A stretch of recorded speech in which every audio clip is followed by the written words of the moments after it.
Bien, continuando con esta enseñanza acerca de la tumba vacía, hemos visto en un par de videos anteriores que distintas posibilidades, o sea, si encontraron una tumba vacía, ¿por qué habría sido eso?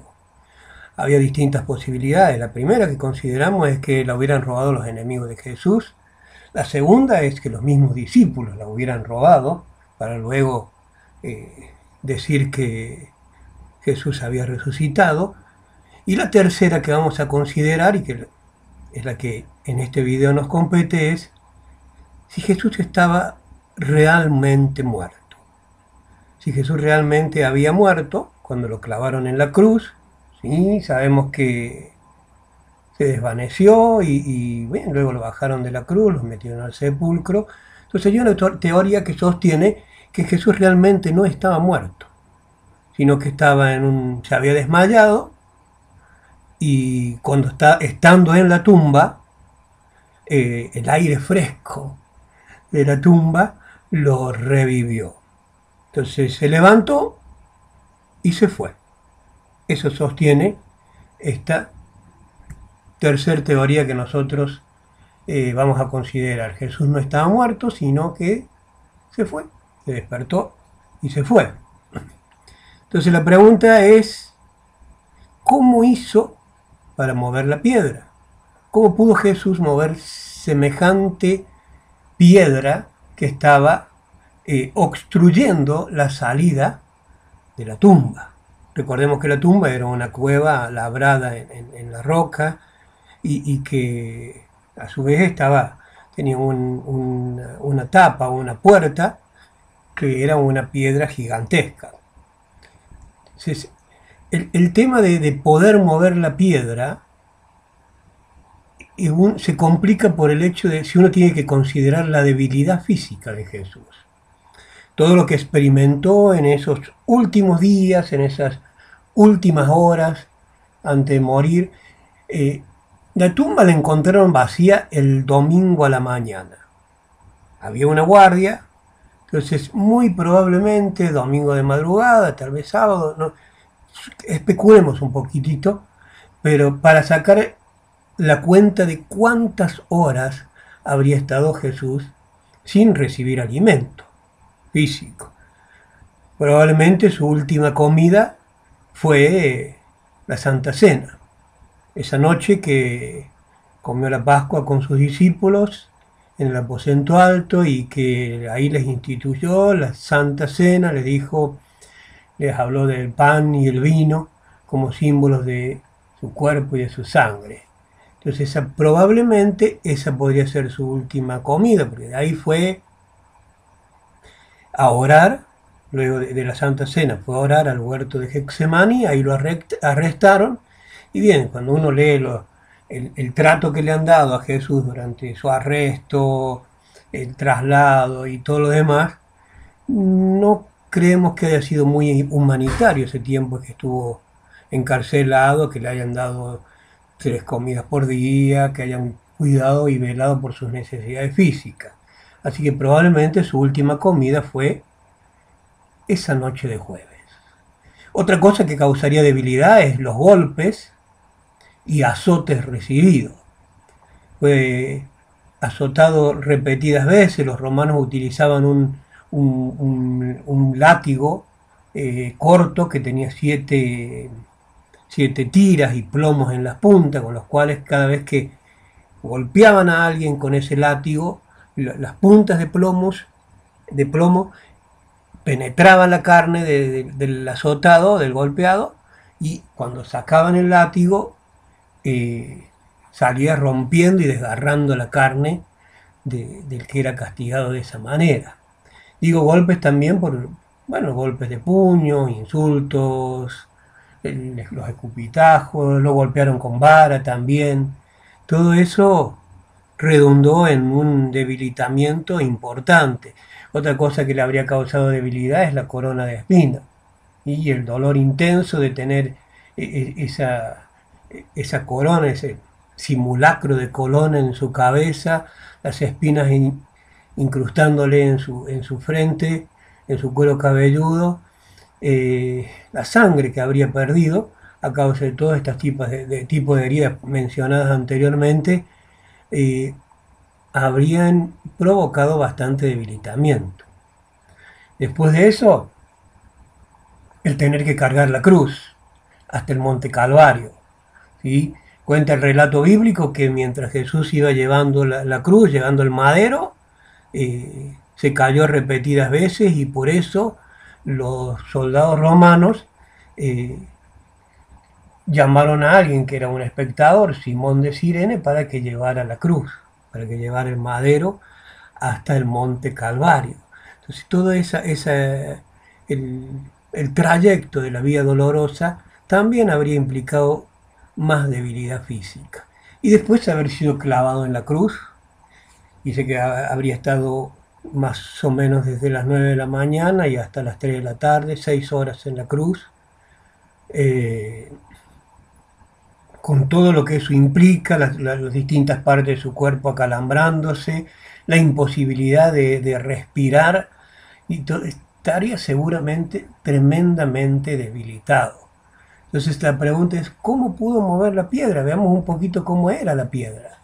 ¿Cómo movió la piedra si pesaba aproximadamente 2 toneladas? Ahí hemos puesto una imagen a modo ilustrativo. Puede haber sido algo similar a esto, redonda, para que pudiera rodar sobre la entrada. En la entrada de la tumba había como una especie de ranura, entonces rodaban la piedra y quedaba enganchada en esa ranura y quedaba bien cerradita la tumba. Entonces, 2 toneladas. Y habría medido 1,5 metros de diámetro, ¿sí? Y unos 30 centímetros de ancho. Estoy hablando de valores aproximados. Entonces, ¿cómo hizo Jesús y desde adentro para mover semejante pie? Rodar desde adentro no la podía hacer rodar. A lo sumo podría haberla pechado. Sin embargo, cuando encontraron la tumba abierta, la piedra había sido rodada hacia el costado. Entonces es bastante difícil poder explicar cómo Jesús, el hombre tan debilitado, pudo mover la piedra. La piedra además estaba calzada en una ranura y le ponían una especie de cuña para que no se moviera, y además de eso le pusieron el sello del gobernador que explicamos en el video anterior. La teoría esta de que Jesús no estaba muerto y que se fue cuando se despertó, encuentra otro escollo. ¿Cómo pudo superar la guardia romana? Habíamos visto en el video anterior que Pilatos asignó una guardia romana en la entrada de la tumba. Habrían sido 4 soldados, 4 personas altamente entrenados para realizar su labor. Tenían que cuidar su vigilia. Normalmente el tiempo, sobre todo el nocturno, lo dividían en vigilia, que tenía que ver con esto, con el turno que le tocaba a cada uno de los soldados para vigilar, para estar cuidando un lugar. Eran 4 soldados, probablemente, hago un cálculo así aproximado, pero suponiendo que la noche duraba 12 horas, 4 horas cada uno, 3 horas cada uno, 3 horas cada uno, despiertitos al pie de la tumba, viendo que no hubiera ningún inconveniente. ¿Sabes que los soldados pagaban con su vida el no cumplir con la guardia? El castigo romano por quedarse dormido en hora de servicio era la muerte. Una de las maneras de ejecutarse era quitarle la ropa, encender un fuego con la misma llama y luego quemarlo vivo. Sé que era bastante complicado para los soldados. Con esa motivación negativa, obviamente, con esa motivación negativa, los soldados estarían bien alertas, sobre todo si había rumores de que podían intentar robar el cuerpo. Porque precisamente esta guardia romana fue asignada a la tumba de Jesús porque había rumores de que probablemente los discípulos quisieran robar el cuerpo. Entonces, ellos seguramente, estos soldados estaban bien atentos, bien alerta. ¿Y cómo hizo Jesús para pasar esta guardia? Solamente de una manera milagrosa. Además de esto, ¿cómo pudo Jesús sobrevivir a la lanza en su costado? Juan 19:34 dice, pero uno de los soldados le abrió el costado con una lanza, y al instante salió sangre y agua. El tiempo de la crucifixión se venía extendiendo y los iba a tomar el día siguiente. Entonces al día siguiente iban a estar los crucificados ahí en sus cruces, y para los judíos era un día muy importante, entonces era necesario que se acelerara el proceso. Entonces los romanos, para acelerar el proceso, quebraban las piernas de los crucificados, porque el que estaba crucificado eh, moría, literalmente moría por asfixia, se le aplastaban los pulmones, entonces no le podía entrar el aire, no le podía salir el aire, entonces eso provocaba su asfixia. Entonces una manera de estirar su tiempo de vida era con sus pies, hacían presión sobre la base, sobre la cruz, sobre el madero, y se estiraban un poco y eso descomprimía un poco los pulmones y podía entrar o salir el aire. Entonces, para que ese ejercicio que les estiraba la vida no lo pudieran hacer, es que les quebraran las piernas y de esta manera morían más rápidamente. Entonces los soldados fueron y quebraron las piernas de uno y del otro. Recordemos que Jesús fue crucificado junto a dos ladrones, y cuando fueron a Jesús para quebrarle las piernas, el soldado romano notó que estaba muerto. Pero para estar seguro, uno de los soldados, con una lanza, se la clavó en el costado y habría atravesado su corazón, asegurándose de que realmente Jesús estuviera muerto. Como si Jesús no estaba muerto, pudo engañar a estos experimentados soldados. Dice Juan 19:33, mas cuando llegaron a Jesús, como le vieron ya muerto, no le quebraron las piernas. Eran hombres que eran experimentados en esto. Tenían la habitual tarea, labor de participar de las crucifixiones, de asegurarse que la persona sentenciada estuviera muerta.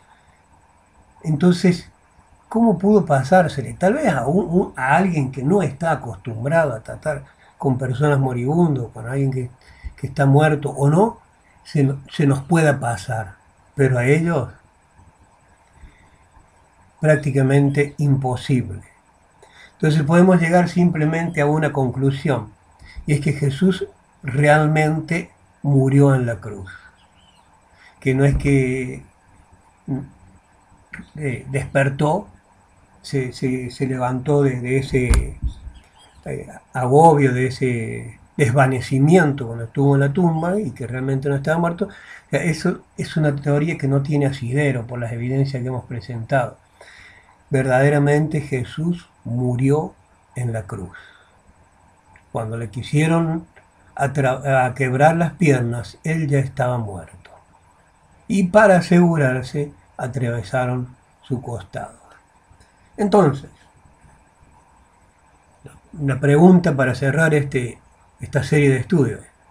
Entonces, si los enemigos no robaron el cuerpo, ni sus discípulos lo hicieron, y si Jesús murió realmente en la cruz, esas son las tres teorías que planteamos, ¿por qué la tumba estaba vacía? Y eso nos lleva a la cuarta teoría, que por que tenemos que tomarla por cierto, porque las tres anteriores que hemos considerado han caído por su propio peso. Y la teoría es que Jesús resucitó. Como dice la Biblia, como lo atestiguaron los testigos, Jesús resucitó. Murió realmente en la cruz, fue puesto en un sepulcro como un cuerpo muerto y al tercer día resucitó. Por eso la tumba estaba vacía, porque Él se había levantado, había vencido a la muerte. Espero que esta serie de videos te hayan sido de bendición y te animo a que me sigas, que sigas este canal, que periódicamente estaremos subiendo estudios bíblicos, que es lo que Dios nos ha mandado a hacer. Dios te bendiga.